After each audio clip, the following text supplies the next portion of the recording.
C'era una volta un bambino che si chiama Sani.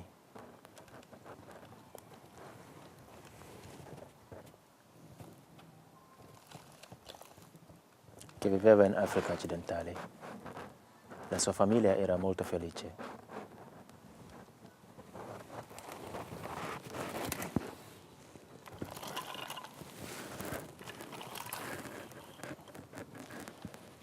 Il padre era un grande imam del villaggio.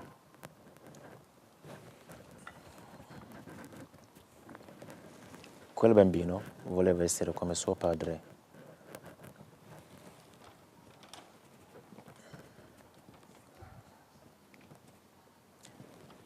Poi però improvvisamente qualcosa di brutto è successo.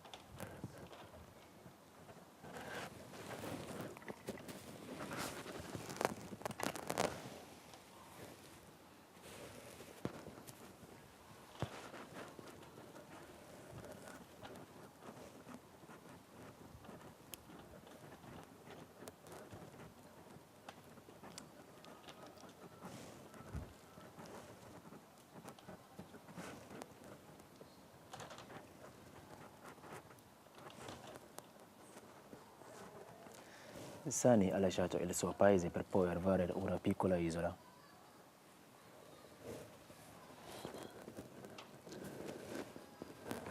Dove lo hanno messo in un campo di detenzione per un anno, perché era un migrante.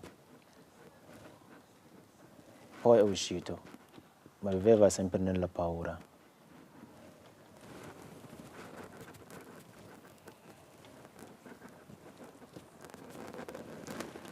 Decise allora di partire lontano, così lontano che non lo potessero più trovare.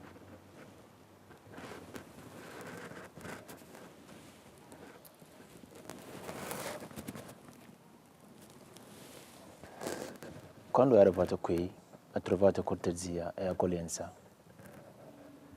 continuando a vivere in pace.